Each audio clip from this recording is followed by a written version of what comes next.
os músicos, acredito que não, né? Então, imagina você que quando se tem um parente distante ou alguém não tão distante, mas você fica programando para ir ver aquela pessoa, para visitar aquela pessoa, faz tempo que você não vê aquela pessoa, e vão se passando os anos, vai se passando o tempo, e você vai deixando de lado. Mas de repente essa pessoa morre, e você, sem se programar, sem pensar muito, pega o seu dinheiro, investe para fazer uma viagem de repente fora do país, para cruzar o Brasil, para cruzar o estado, porque você precisa estar no velório daquela pessoa. Isso acontece muito. A pessoa em vida está distante, nós deixamos para lá, vamos passando o tempo e deixamos de visitar, de estar com ela, de investir nesse relacionamento, nesse amor fraterno. Mas quando alguém morre, a gente muitas vezes não pensa e parcela uma passagem, pega um dinheiro emprestado para estar no velório. Então a pergunta é: aquilo que tem valor para você, qual o valor que você dá nisso? Qual o valor você dá para aquilo que é valioso? Qual valor nós damos para aquilo que realmente tem valor? Nesse texto que nós vamos ler, o rei Davi, ele reúne 30.000 soldados, dos melhores soldados. Por quê? A arca de Israel, a arca da presença, a arca que representava o próprio Deus, que representava a manifestação de Deus, a arca onde Deus ele aparecia, onde ele dava direção para o povo de Israel. A arca, em uma dessas batalhas que Israel viveu, ela ficou na terra do inimigo. E Davi, aquele Davi que foi resgatado atrás das malhadas, atrás das ovelhas menos valiosas do pai. Davi, aquele em qual a sua família havia esquecido, quando o profeta entrou na sua casa procurando o rei, segundo a ordem de Deus, que deveria ser ungido. Esse Davi que tinha intimidade com Deus, esse Davi que buscava a Deus quando ninguém via ele, quando todos tinham esquecido dele, esse Davi se lembra da arca. O rei anterior não havia pensado em trazer a arca, o rei Saul, não havia pensado em reunir os seus melhores soldados para trazer a arca da presença, a arca que representava a presença do Deus vivo, que havia tirado o povo do Egito, que havia aberto o mar, que havia trazido pão do céu, que havia feito sair água da rocha. A arca da aliança. Davi então reúne os seus melhores soldados, porque ele tratava a arca como algo valioso e ele dava valor à arca. Ele dava valor à arca. E ele tenta pela primeira vez com os seus soldados trazer a arca. E eles colocam a arca numa carroça nova. E eles pegam a arca na casa de Abinadab, onde ela havia ficado por 20 anos. E eles começam a cantar e a pular, a se alegrar e dançar, porque era um momento marcante, era um momento histórico para a nação de Israel. Afinal de contas, a arca que simbolizava a presença de Deus estava voltando para o seu devido lugar. O povo de Israel teria mais uma vez, novamente, a arca diante dos seus olhos. Até então, o povo buscava a Deus, clamando, suplicando, com choros, com prantos.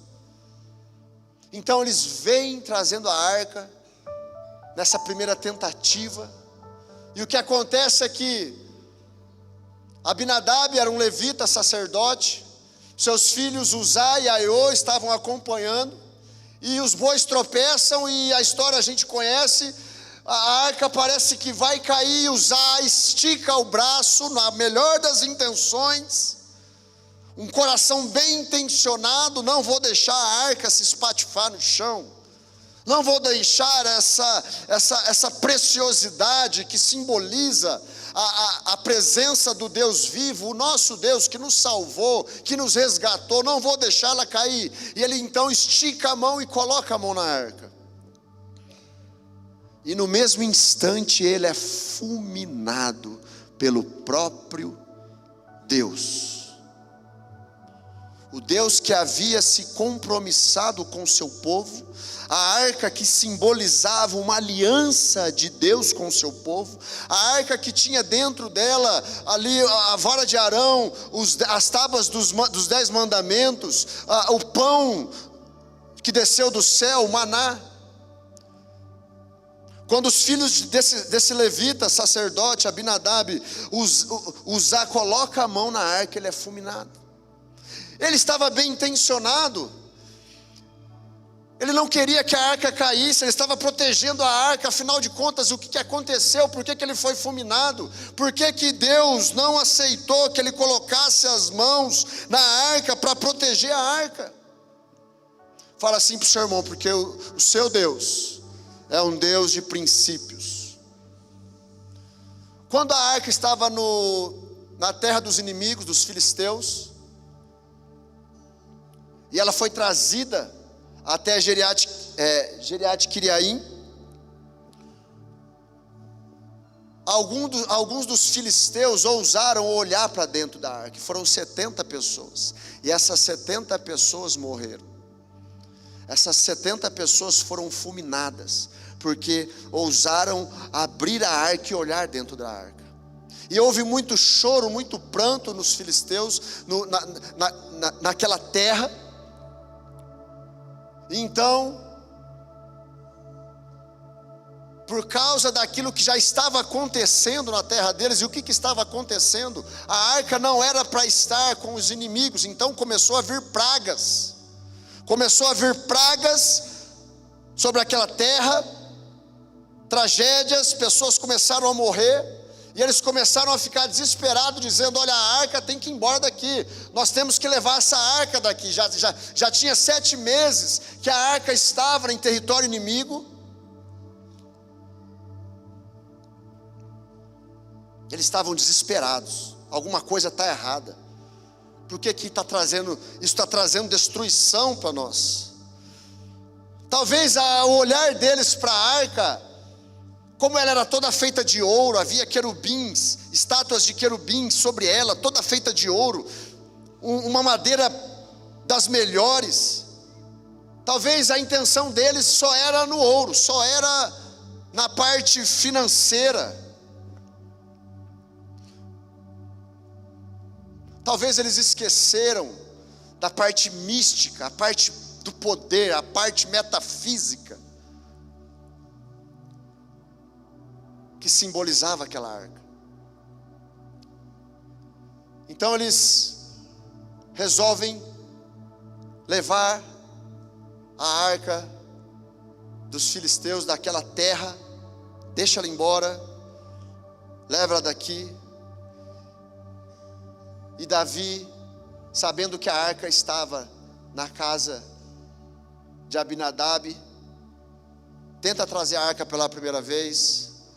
Acontece essa tragédia. A Bíblia diz que Davi ficou contrariado, ficou entristecido, porque o que aconteceu? O que há de errado? O meu desejo é trazer a arca, trazer a presença para o meu povo. O que há de errado? E no meio do caminho, então, a arca agora fica na casa. Eles deixam a arca, eles interrompem a missão e deixam a arca na casa de Obed-edom por 3 meses. Por 3 meses a arca fica na casa de Obed-edom. E Davi, em Jerusalém, fica sabendo que grandes coisas estavam acontecendo na família de Obed-edom por causa da arca. A sua família estava sendo abençoada. Se nós lermos a Bíblia, nós vamos ver que a descendência de Obed-edom, ela foi extremamente abençoada. Eles ganharam um cargo no templo permanente, porque eles trataram a arca de uma forma diferente. Eles deram a devida honra para aquilo que havia entrado na casa deles. Seus filhos se tornaram porteiros, seus descendentes se tornaram porteiros. Escute uma coisa: o nosso Deus é um Deus de gerações. Nós ouvimos muito falar sobre o Deus de Abraão, o Deus de Isaac e o Deus de Jacó. Mas nós poderíamos falar o Deus do vô, o Deus do pai e o Deus do filho. A geração de Abraão, o filho, o neto, os bisnetos, a descendência de Abraão foi abençoada, porque ele andou com Deus, porque ele acreditou em Deus. Quando Deus disse: saia da sua tenda, vai para uma terra onde eu ainda vou te mostrar. Alguns de nós talvez diriam: não vou, porque eu não sei para onde que é. Mas ele não, ele disse: eu vou. Se meu Deus está falando, eu vou. Não importa não saber o lugar que é, não importa. O meu Deus vai me guiar, o meu Deus vai na minha frente. Se Ele me deu a promessa, Ele vai cumprir. Se Ele me deu a promessa, Ele vai estar comigo. Ele vai estar comigo aonde quer que eu vá. E é toda a sua descendência, Isaac, Jacó, toda a sua descendência foi abençoada. E até nós hoje somos abençoados por causa da fé de Abraão. Então Davi, ele fica sabendo que a arca da aliança estava na casa de Obed-edom. Então ele se reúne com seus guerreiros novamente, faz uma reunião e olha, nós vamos nessa missão novamente, nós vamos voltar a essa missão. Agora eu sei como nós vamos fazer para trazer a arca. A Bíblia diz que Davi ficou pensando, ficou bolando uma estratégia, como eu faço para trazer a arca?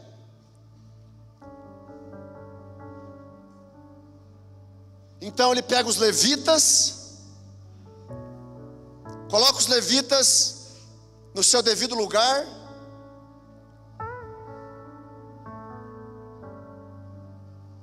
e eles começam então a repetir a missão.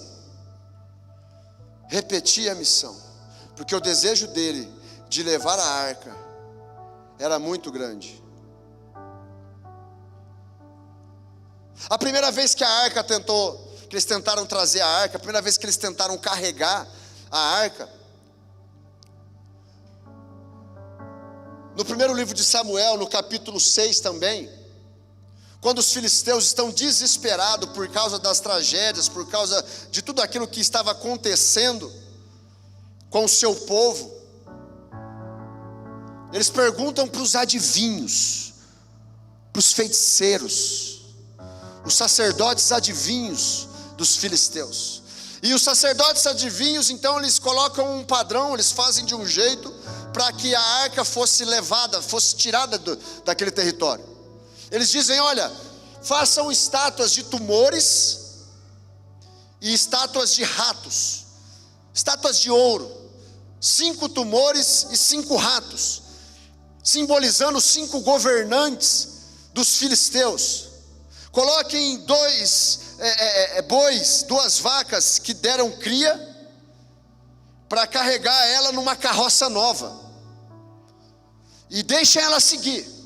E se elas forem pela direção de Geriat-Quireim, é porque Deus estava realmente trazendo praga para nós. O Deus dos judeus estava trazendo praga para nós.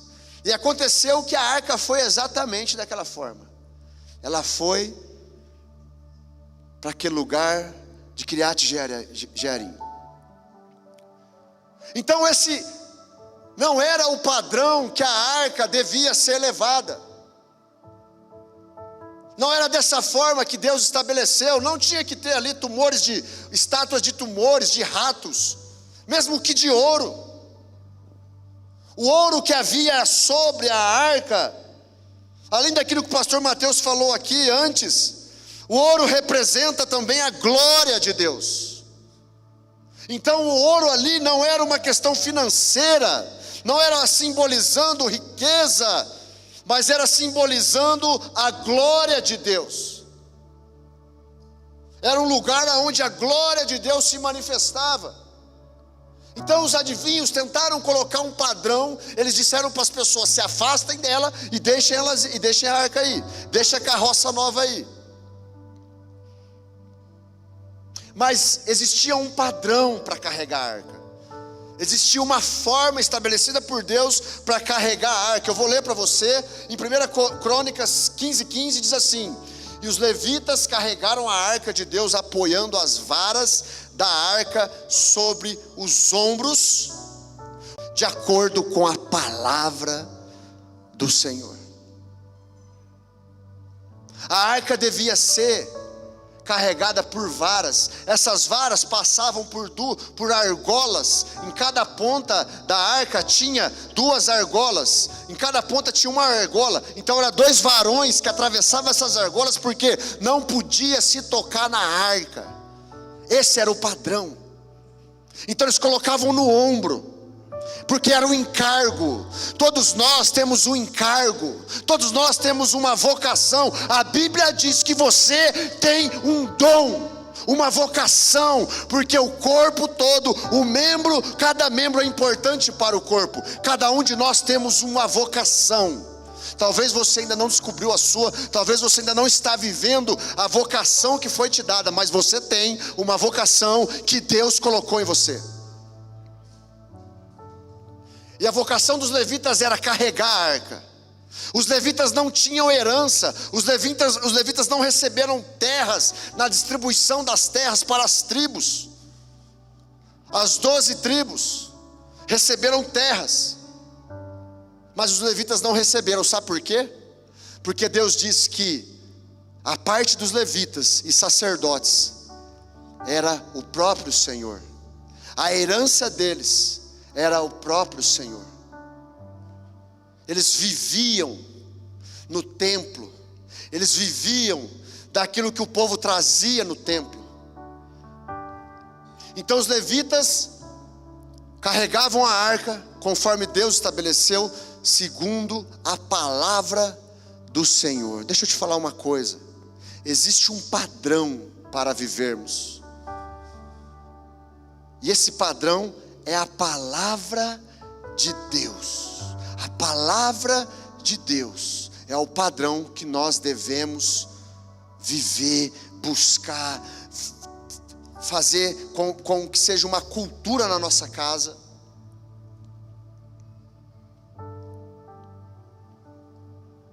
Os levitas, eles eram separados para esse encargo, consagrados, santificados. Eles tinham vestimentas especiais. As suas vestimentas identificavam eles como diferente das outras pessoas. Eles tinham um encargo e eles tinham vestimentas especiais. Eu e você temos um encargo, e quando nós recebemos o sangue de Jesus sobre as nossas vidas, nós fomos santificados, purificados. Há uma vestimenta espiritual sobre mim e sobre você, que nos diferencia das outras pessoas. Por isso, quando você vai em algum lugar, ou quando você não vai naquele lugar, é por causa dessa vestimenta, ou deveria ser por causa dessa vestimenta. Nós deveríamos ter essa consciência de que não é por legalismo que eu faço ou eu não faço alguma coisa, mas é por causa da vestimenta que foi colocada sobre a minha vida.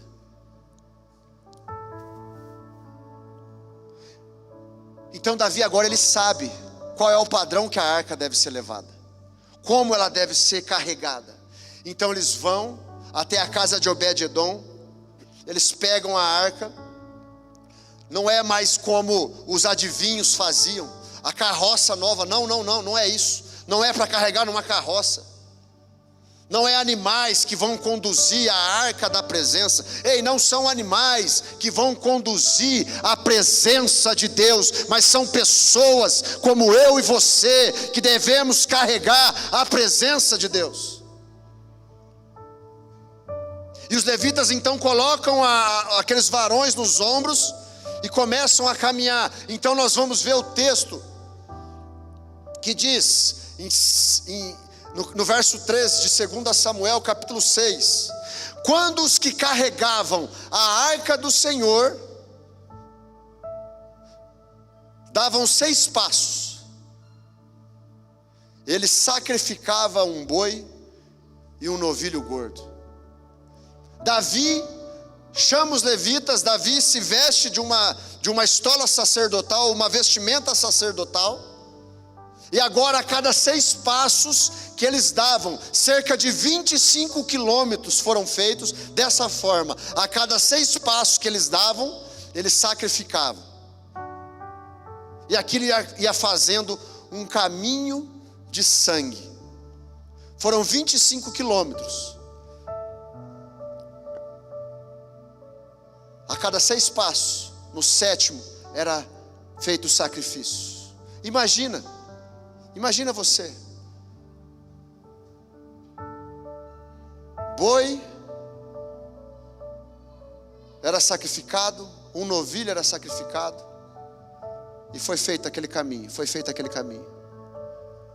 por 25 quilômetros. E eles continuaram a dançar, e eles continuaram a jubilar, eles continuaram a pular de alegria. Sabe o que eu aprendo aqui também? Não basta nós expressarmos com o nosso corpo a nossa alegria diante de Deus, isso faz parte, mas a nossa vida também tem que ser uma vida sacrificial. Agora nós somos um sacrifício vivo. Agora eu e você temos que ter uma vida sacrificial. Então foi feito esse caminho de sangue, e eles pulavam, eles dançavam, e eles viam que Deus estava se agradando daquilo, e eles continuaram, eles foram até chegar à cidade de Davi, porque Davi amava a presença de Deus, e Davi dava a povo. Você que está aqui,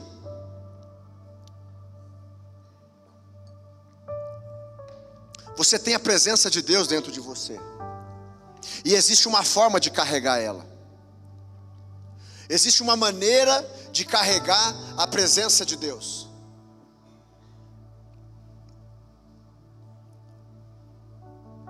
A presença de Deus está entrando na sua casa, a presença de Deus está fazendo a diferença na sua casa. Se você luta para colocar esses padrões, estabelecer esses padrões ali na sua casa, se você busca por isso, se você medita por isso, a presença de Deus, ela vai causar transformação na sua casa, porque Deus faz assim. Ele fez lá atrás, Ele continua fazendo, e Ele continuará fazendo. Futuramente Ele vai continuar fazendo, porque Ele não muda. Então foi feito esse caminho de sangue, 25 quilômetros. Por quê? Porque havia algo que transformava a vida das pessoas. Havia algo que Davi sabia que transformava a vida das pessoas. Davi sabia que foi por causa daquela arca, da presença de Deus, que ele venceu o leão, que ele venceu o urso. Davi sabia que foi por causa da presença de Deus que ele venceu o gigante, que ele venceu Golias. Davi sabia que foi por causa da presença de Deus na sua vida que ele vencia as batalhas. Por isso ele valorizava, e por isso ele fez de tudo para trazer a arca, a presença de Deus para o seu povo. O que vale para você? O que tem valor para você? O que é valioso para você? Isso que é valioso, você dá valor a isso?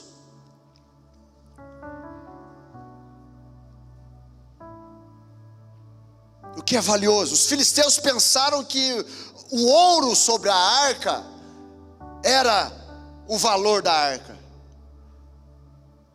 Mas Davi sabia que aquilo era só um símbolo, e que a manifestação da glória de Deus sobre a arca era mais valioso. Foi feito um caminho de sangue. Às vezes manter a presença de Deus nas nossas vidas é necessário. Um caminho de sangue, é necessário nós nos controlarmos, nos dominarmos, para que a gente não perca a arca, para que a arca não comece a trazer prejuízo para nós.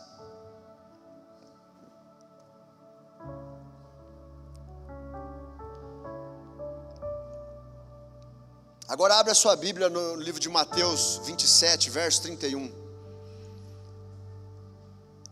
Tem um outro caminho de sangue aqui.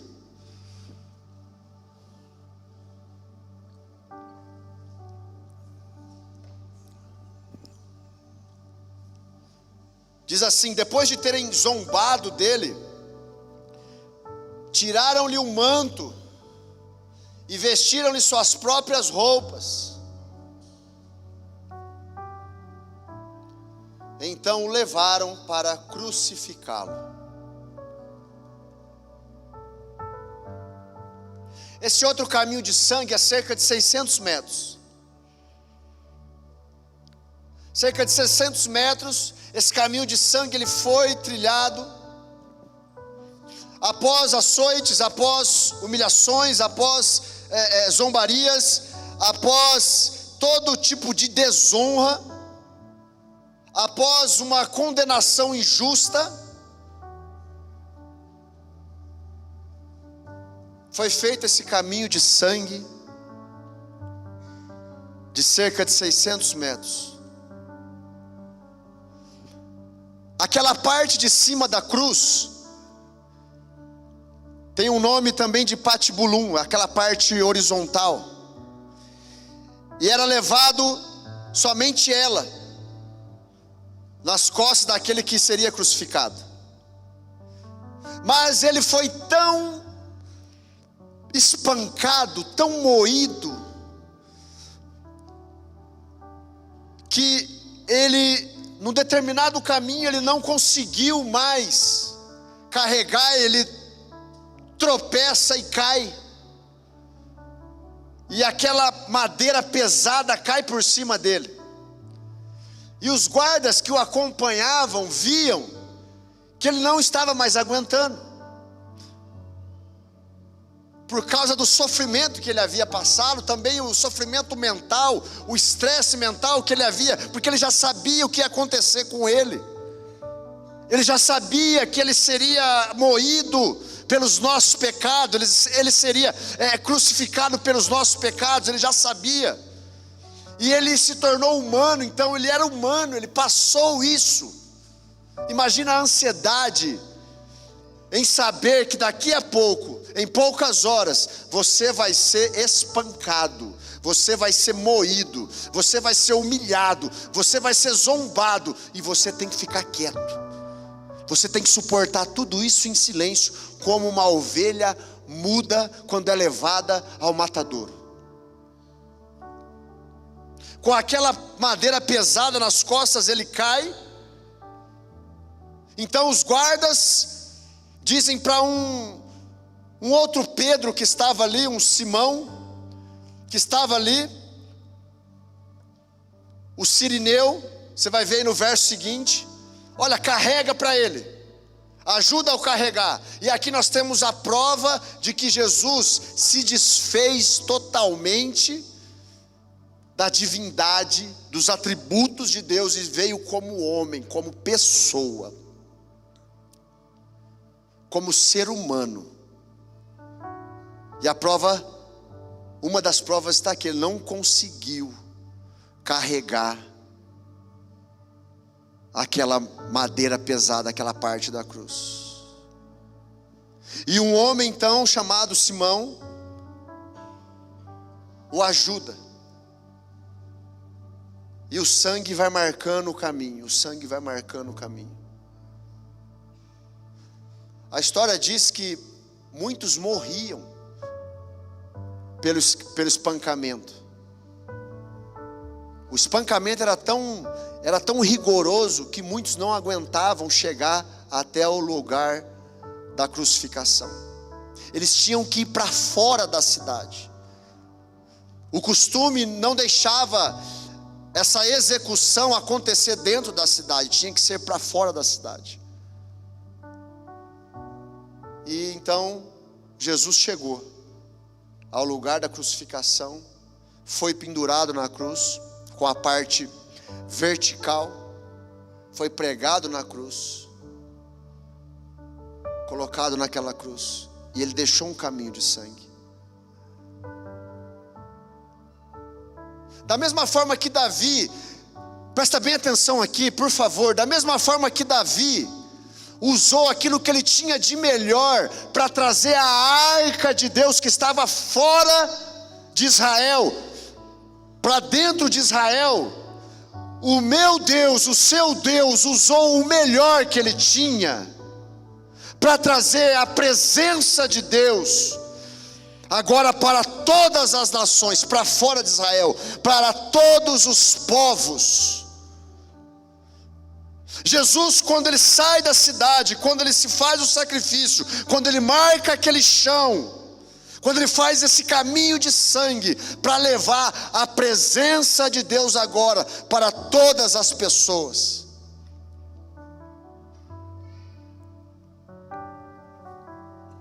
Deus deu o que ele tinha de melhor. O que eu tenho de melhor está aqui. É o meu filho unigênito. Eu estou entregando para que todos tenham acesso à presença. Não mais agora através da arca. Aquilo que era um símbolo agora é a realidade. A realidade agora é Cristo. E Cristo agora rasga o véu e traz a presença de Deus. Se torna agora a presença de Deus acessível para todo aquele que nele crê. E agora todos nós temos acesso à presença de Deus. É feito outro caminho de sangue. Sabe, meus irmãos, o que tem valor para você? O que realmente é valioso para nós?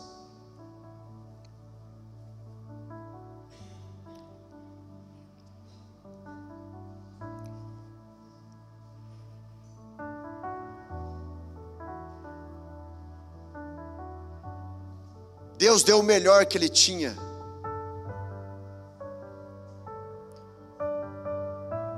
Por você.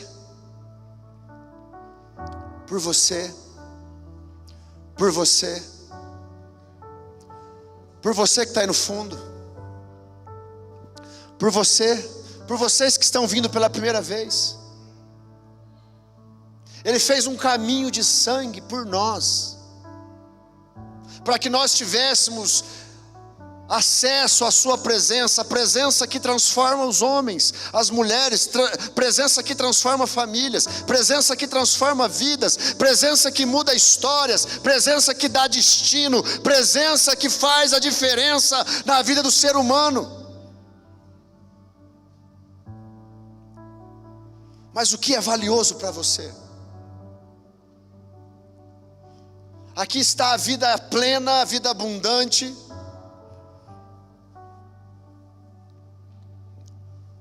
Aqui está a verdadeira alegria.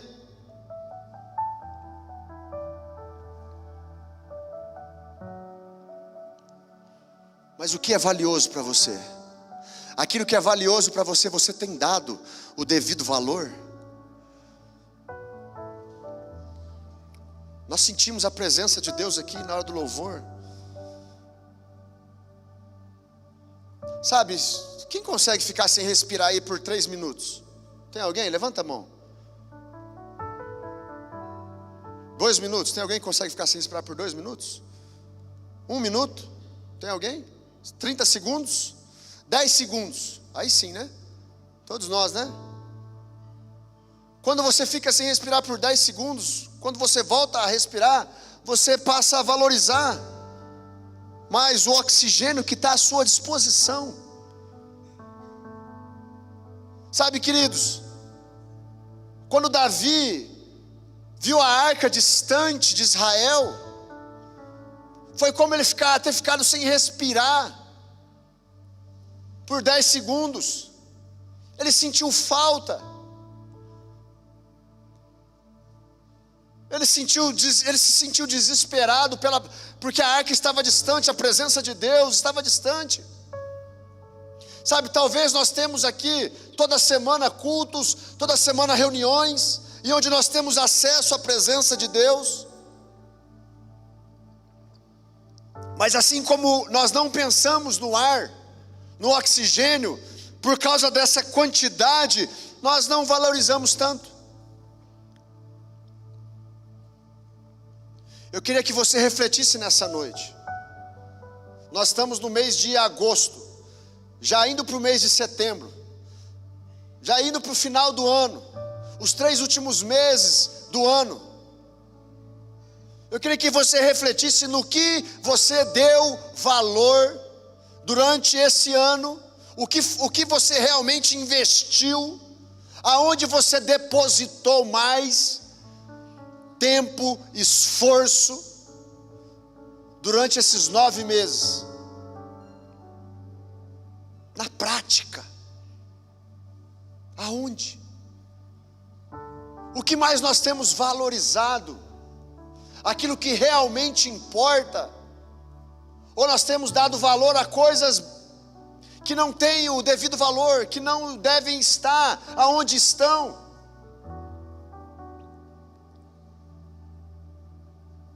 Havia um padrão para se estabelecer, para se carregar a arca, havia um padrão, e Davi entendeu esse padrão, e Deus vem e dá o exemplo também agora, trazendo esse padrão. No último livro dos profetas, Malaquias, nós vamos ver ali, que as pessoas, os sacerdotes, estavam dando ofertas mancas a Deus, animais defeituosos, animais mancos, animais que não eram perfeitos, e Deus os repreende, e Deus trata com o povo. Quando a lei foi dada lá por Moisés, foi cumprida no início, a Bíblia vem contando a história que o povo começa a se desviar, e Deus levanta o profeta, Deus levanta juízes, Deus levanta reis, para o povo se voltar para Deus. E acontece novamente, o povo se afasta, e Deus levanta reis, levanta juízes, levanta profetas, e toda a história da Bíblia é assim. E no último livro do Antigo Testamento, o livro de Malaquias, Deus ele descreve através do profeta Malaquias: olha, vocês estão trazendo para mim um presente quebrado, um presente rasgado, uma camisa rasgada, um tênis rasgado. Dê um presente rasgado para o seu governador, para ver o que ele vai fazer, se ele vai receber ou não, se ele vai aceitar ou não. O que vocês estão dando para mim é inaceitável. Eu não pedi ovelhas mancas, eu não pedi cordeiros mancos, eu não pedi cordeiros defeituosos. Espera aí, 400 anos em silêncio, 400 anos sem falar com o povo. De repente vem João Batista profetizando lá no deserto: se arrependam, se arrependam, se arrependam.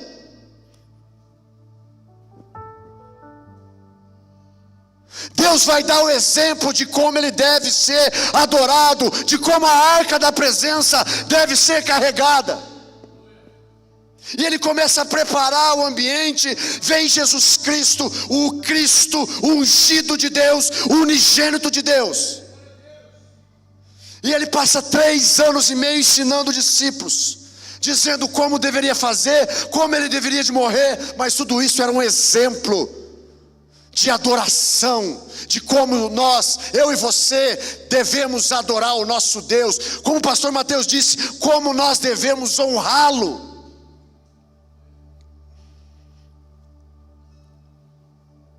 E Deus então entrega o seu cordeiro perfeito, o seu cordeiro santo, o seu cordeiro imaculado. E ele ressuscita no terceiro dia. Ele vence a morte, sabe por quê? Quando a adoração é inteira, quando o coração é inteiro, nós vencemos os obstáculos. Pelo poder de Deus, pelas mãos de Deus, assim como Davi venceu o gigante, na força do Senhor dos exércitos, porque havia uma adoração verdadeira na vida de Davi.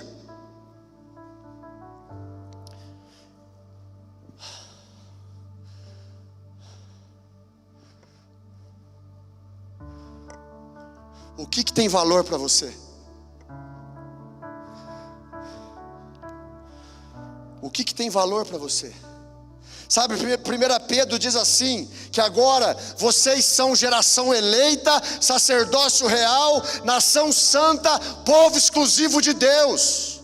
Agora os levitas somos nós, os sacerdotes somos nós, a realeza somos nós.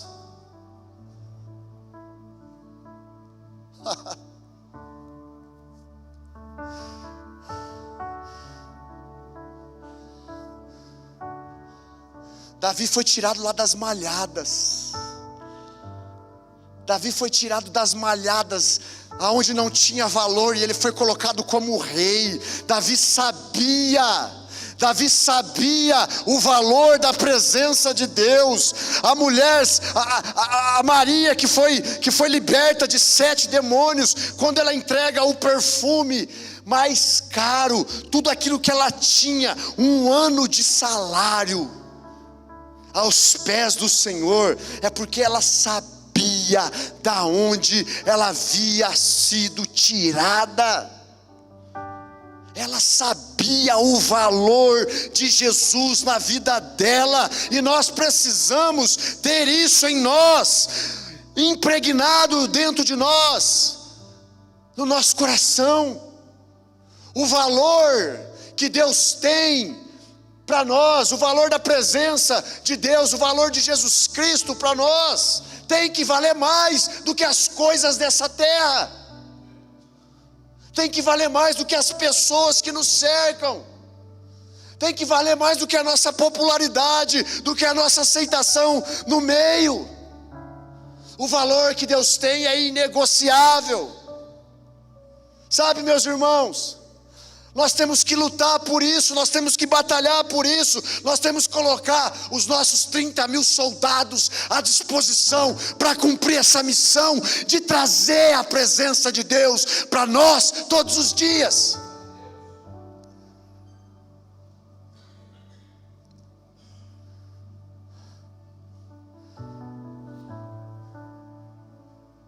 Agora nós somos os levitas sacerdotes. Agora nós somos a realeza. Agora nós carregamos a arca. Agora nós somos o sacrifício vivo.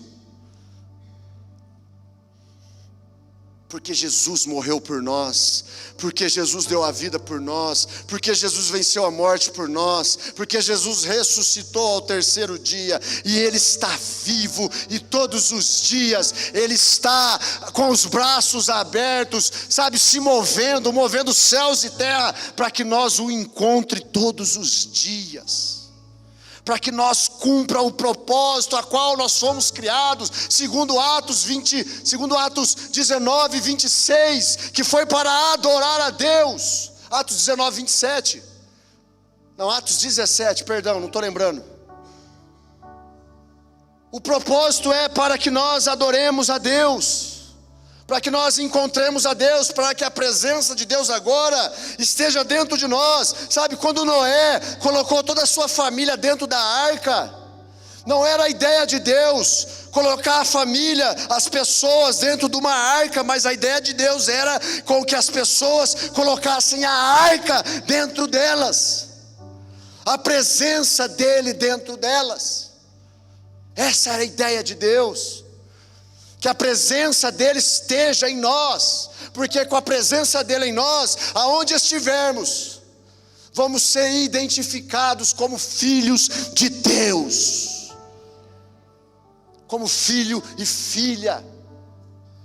Eu disse ontem lá em Barretos, sabe, é legal, eu gosto, eu uso camisetas com versículos, a moda cristã, é bacana, eu gosto, bonés com versículos, várias coisas, mas isso não nos identifica, a não ser como evangélicos. Mas o que nos identifica como filhos é a presença de Deus em nós. O lugar onde nós chegamos, a atmosfera é mudada.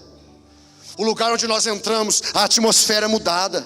O lugar onde nós colocamos o pé, a Bíblia diz que será dado a nós por herança. Então, aonde colocamos os pés, cheios da presença de Deus, aquele lugar agora é nosso.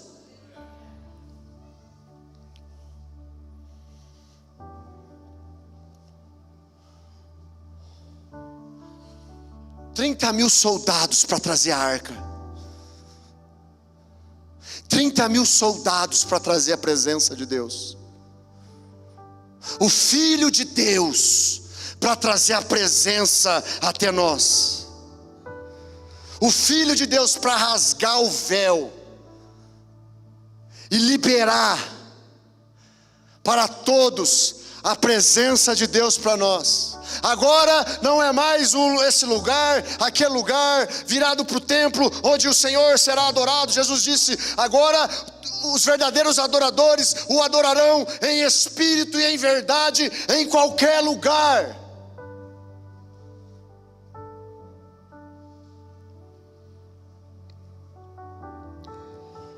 A presença de Deus na sua casa faz a diferença, como fez na casa de Obed-edom.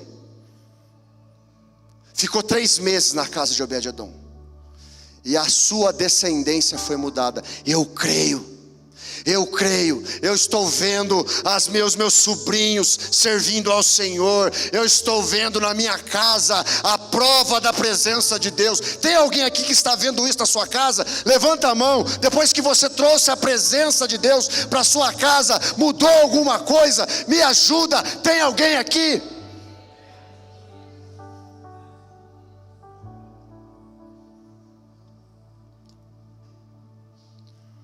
O que mais vale para você? Roupas de santidade, vestimentas que nos diferenciam, roupas de santidade, roupas de santidade, porque alguém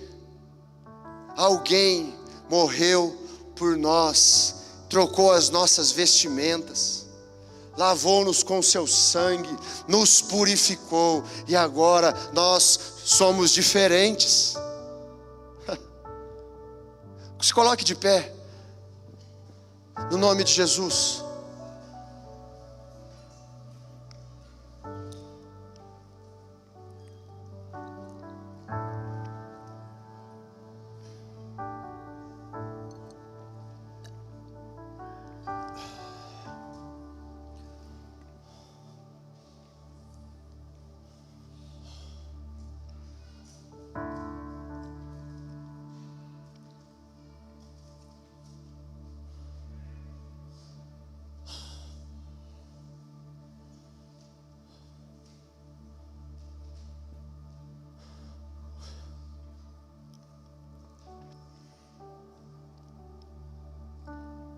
O que mais tem valor para você? O que é mais valioso para você?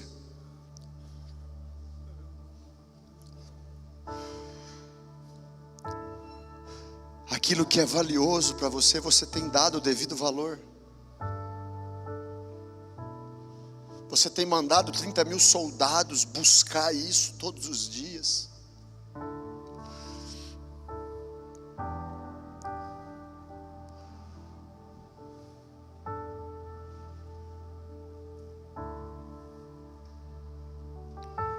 Você tem se esforçado?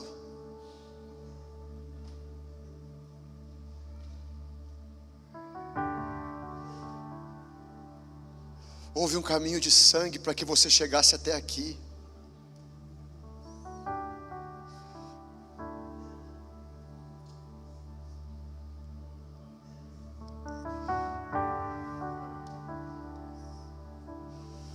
Sabe, Jesus não morreu como os outros 2 ladrões que estavam do lado dele. Os joelhos de Jesus não precisou ser quebrado, porque ele morreu antes dos outros, porque o sofrimento dele foi muito maior do que os outros 2. Ele apanhou muito mais, ele sofreu muito mais. Enquanto um dava risada, zombava dele, ele sofria, ele agonizava.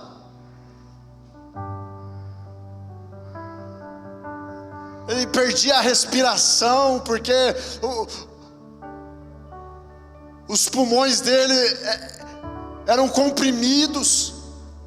Ele não conseguia buscar o ar.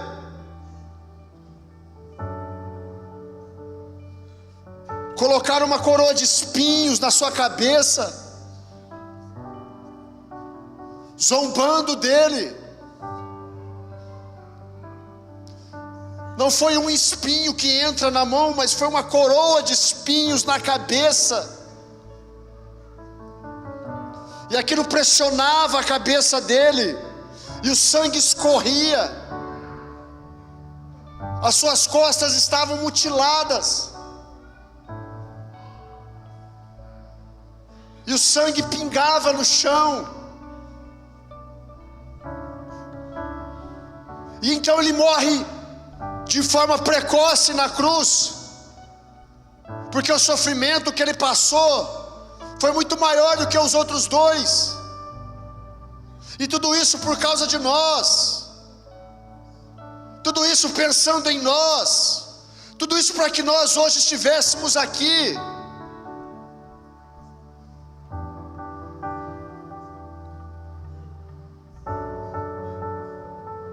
Davi se lembrou da onde ele foi tirado. Davi se recordou da onde ele foi tirado. Até a minha família se esqueceu de mim, mas Deus não se esqueceu. Deus se lembrou de mim e me chamou para me ungir e me fazer rei.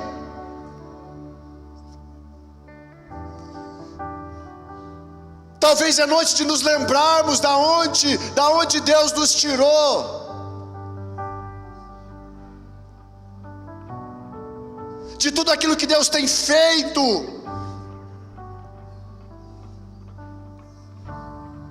e voltar a valorizar aquilo que realmente tem valor. Como Jesus disse, o primeiro mandamento: ame a Deus acima de todas as coisas.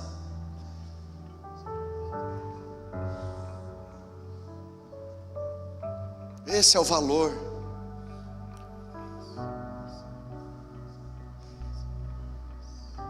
Feche os seus olhos, comece, se você ainda não está orando, comece a orar.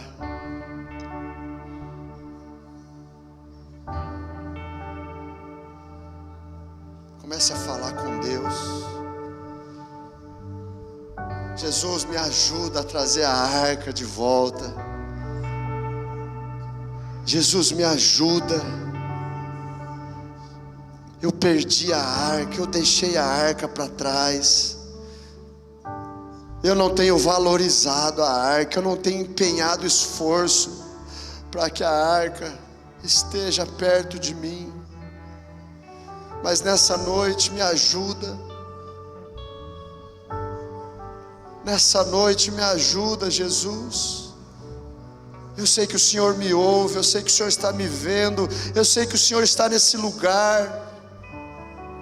Eu sei que o Senhor conhece o meu coração, sabe dos caminhos que eu tenho trilhado. Me ajuda, Jesus. Me ajuda, Jesus. Eu quero valorizar aquilo que realmente tem valor.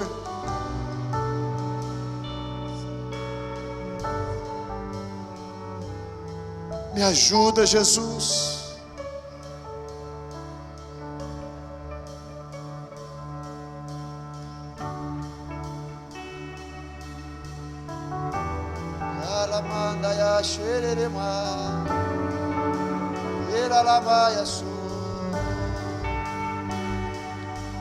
Para onde eu vou, Senhor, sem a tua presença?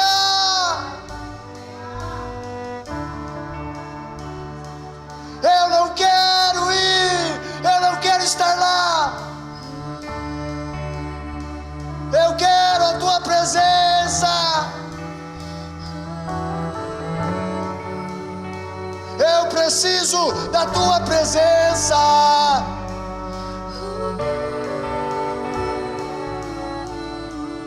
Eu não quero ouro, eu não quero prata, eu quero a tua presença.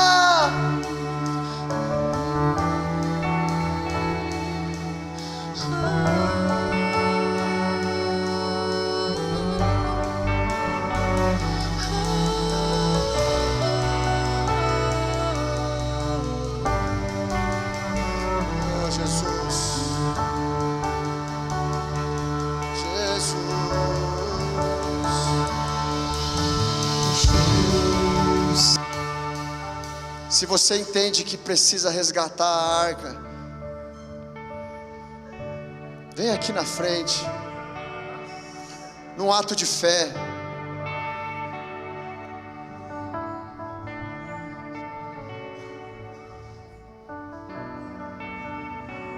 Se prostre no altar.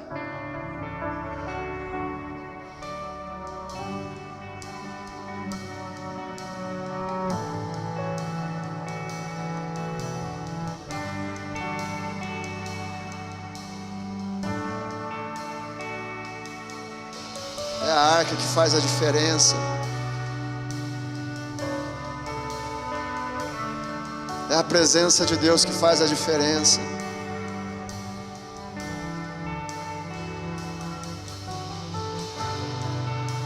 $30.000 soldados. 30.000 soldados.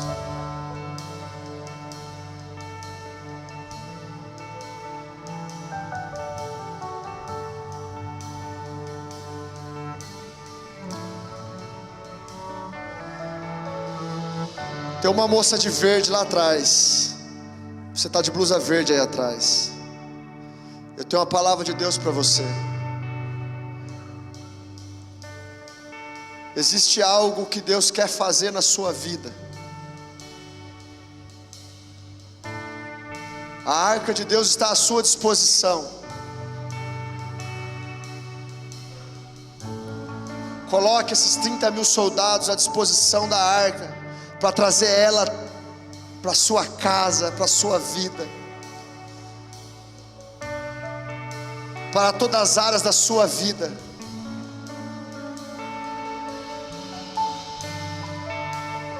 Não deixe ela distanciar da sua vida.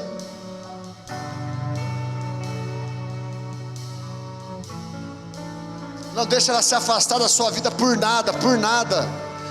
Por nada.